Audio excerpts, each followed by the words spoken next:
1 மாதம் ஆகுது. இந்த 1 மாதத்தில் வந்து முதல் தடவையாக என் பிள்ளையை நான் வந்து வெளியே எடுத்துக்கிட்டு இருக்கேன். ஹாஸ்பிட்டலே இல்லாமல் முதல் தடவை என் பிள்ளை சந்தோஷமாக இந்த இடத்துக்கு கிளம்பி வந்து. ஏன்னா ஹாஸ்பிட்டலுக்கு போனால் ஊசி போடுவாங்க, டெஸ்ட் எடுப்பாங்க. இப்போ நான் ஒரு பயமாக கிளம்புவான், ஒரு பயத்தோடையே இருந்துட்டு இருந்த பிள்ளை இன்னைக்கு முதல்ல நான் சந்தோஷமாக நான் ஒரு இடத்துக்கு வெளியில் போகிறேன் அப்படின்னு பழைய மாதிரி முன்னாடி இருந்த மாதிரி ஒரு சந்தோஷமாக கிளம்புறப்ப அதுவே எனக்கு ஒரு சந்தோஷமாக இருந்துச்சு. அந்த சந்தோஷத்தை கொடுத்தவங்களுக்கு எல்லாருமே ஃபஸ்ட்டு நான் தேங்க்ஸ் சொல்லிக்கிறேன். ரெண்டாவது வந்து கிச்சன் பற்றி கேட்டீங்க. என் பிள்ளையோட பல நாள் பசி ஆக்கிட்டு இருந்துச்சு. ஒரு தாயாக இருந்து நான் செய்கிற வேலையை அந்த கிச்சன் பல நாள் என் பிள்ளை பசியை மட்டும் கிடையாது, பல பிள்ளைங்களோட பசியை ஆக்கியிருக்கு. என் பிள்ளைய நான் ஐசியூவில் வச்சுருந்தப்ப ஒரு வாய் கஞ்சி கொடுக்குறதுக்கு அந்த கிச்சன் ரொம்பவே ஹெல்ப் பண்ணியிருக்கு. நான் என்றைக்குமே வந்து அதை வாழ்நாளில் எப்போவுமே மறக்க மாட்டேன். எல்லா தாய்மார்களோட பிளஸிங்ஸும் எல்லா தாய்மார்களோட என்ன சொல்கிறது ஒரு வேண்டுதல்களும் இந்த கிச்சனில் யாரெல்லாம் ஒர்க் பண்ணுறீங்களோ எல்லாருக்குமே இருக்கு. கண்டிப்பாக நீங்கள் வந்து இன்னும் மேலும் மேலும் வளர்கிறதுக்கு எங்களோட வேண்டுதல் உங்களுக்கு நிச்சயமாக இருக்கு. ஏன்னா என் பிள்ளைங்களோட பசியை நீங்கள் ஆக்கியிருக்கீங்க. அதை விட பெரிய தாய்க்கு வேறு எதுவுமே கிடையாது. நீங்கள் கோடி கோடியாக பணம் கொடுத்தாலோ எவ்வளவோ செஞ்சாலுமோ அந்த பிள்ளைங்களுக்கு ஒரு வேறு பசி ஆத்துறதோட அந்த ஒரு சந்தோஷம் வேறு எதுவுமே கிடைக்காது. ஸோ அந்த கிச்சனில் உள்ள எல்லாருக்குமே நன்றி. இந்த ப்ரோக்ராம் ஆர்கனைஸ் பண்ண எல்லாருக்குமே நன்றி.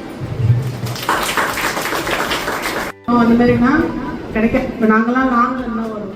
அப்போ நான் காலையில் வரும்போது கூட நான் வந்து சிஸ்டர்கிட்ட மதியம் சொல்லிட்டு தான் இருந்தது, ஒரு கிச்சன் வந்ததுக்கப்புறம் எங்களுக்கு பெஸ்ட்டாக இருக்குது. ஏன்னா வந்து ஒரு கஞ்சி வேணுன்னா கூட குழந்தைங்களுக்கு வந்து வாங்கிக்கலாம். அதெல்லாம் ரொம்ப ரொம்ப இதுவாக இருக்குது. டக்குன்னு அவங்களுக்கு கொடுக்குறதுக்கு எங்களுக்கு பெஸ்ட்டாக இருக்குது. ஏன்னா வந்து சார் வந்து பேசினார் பார்த்தீங்களா, அந்த பிள்ளைங்களோட வலி வந்து உங்களுக்கு அதிகம். அது உண்மையிலே ரொம்ப ஒரு உண்மையான வலி. ஏன்னா அவங்க வந்து அந்த ஊசி போடுற அந்த டைம் மட்டும்தான் அழுகுறாங்க, அதுக்கப்புறம் அவங்க ஃப்ரீ ஆயிடுறாங்க. ஆனால் ஒரு நாளும் ஒரு செகண்டும் இதை யோசிச்சு ரொம்ப பெயின்ஃபுல்லாக இருக்கும். ஆனால் வெளியில் பார்க்குறவங்க தெரியல, என்ன ஜாலியாக போறீங்க ஜாலியாக வரீங்கன்றாங்க. அவங்க சொன்னது ரொம்ப உண்மை. அவங்க கூட நம்ம காமிச்சக்கூடாது. ஏன்னா நாங்கள் பேசுறது நிறைய விஷயங்கள் நோட் பண்ணுறாங்க. அப்போ எனக்கு பிரச்சனையா, அப்போ நான் இருக்க மாட்டேன்னா அப்படிலாம் கேட்க ஆரம்பிக்கிறாங்க. அதனாலேயே நாங்கள் வந்து ஓரளவுக்கு அவாய்ட் பண்ணுறோம். ஆனால் அவங்க சொன்னது 100% உண்மை. நம்ம எதையுமே அவங்க முன்னாடி காமிச்சிடக்கூடாது. நம்ம வந்து அவங்க முன்னாடி எதுவுமே இல்லை அப்படின்னு அவங்களுக்கு சொல்லிட்டு அதுக்கப்புறம் நம்ம என்ன பண்ணலாம் அப்படின்றத நம்ம பார்க்கணும். அது அவர் சொன்னது உண்மையிலே அது தோண்டிகிட்டே இருக்கும். அது நீங்கள் கரெக்டாக சொன்னார். அதனால அந்த கிச்சனும் ரொம்ப பெஸ்ட்டாக இருந்துச்சு. அவர் சொன்ன வேர்ட்ஸுமே ரொம்ப எங்களுக்கு யூஸ்ஃபுல்லாக இருந்துச்சு. தேங்க்யூ. பண்ணாங்க, எல்லாருக்குமே கால் பண்ணாங்க. அவசியம் இல்லாத ஒரு வேலை. இவங்க நேம் கொடுத்துட்டாங்க, மாட்டாங்க, வராங்க, வாங்கிட்டு போறாங்க. அவங்க இஷ்டம் விடாம கொடுத்த அண்ணில இருந்து இன்னைக்கு ப்ரோக்ராம் வர வரைக்குமே நம்மள வந்து வாங்க ஃபோன் பண்ணி ஃபாலோ பண்ணிட்டே இருந்தாங்க. அதுக்கு முதல்ல எல்லாருக்கும் தேங்க்ஸ் சொல்லிக்கிறேன். அதே மாதிரி பசங்களுக்கு வந்து கிஃப்ட்ஸ்னாவே பேரண்ட்ஸ் வாங்கி கொடுக்கறதோட இந்த மாதிரி கொடுக்குறாங்கன்னா ஒரே சந்தோஷம். அந்த ஹாப்பினஸை வந்து அடிக்கடிக்கு கனெக்ட் பண்ற எல்லாருக்குமே உங்களுக்கெல்லாம் பசங்க மூலியமாவும் நல்ல காட் கிஃப்ட் தான் அப்படின்னு தான் சொல்லணும்.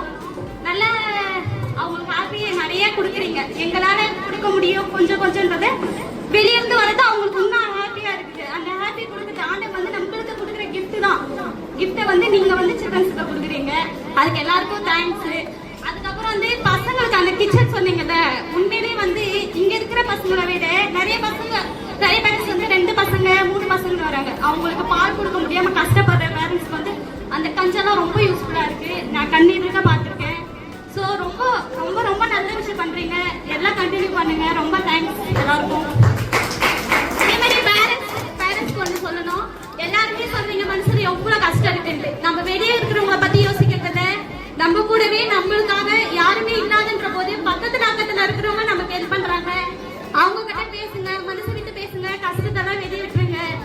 எல்லாத்தையும் பார்ப்போம். கண்டிப்பா நம்ம பசங்களை வீட்டு எடுத்துட்டு போவோம். தைரியமா இருங்க எல்லாரும்.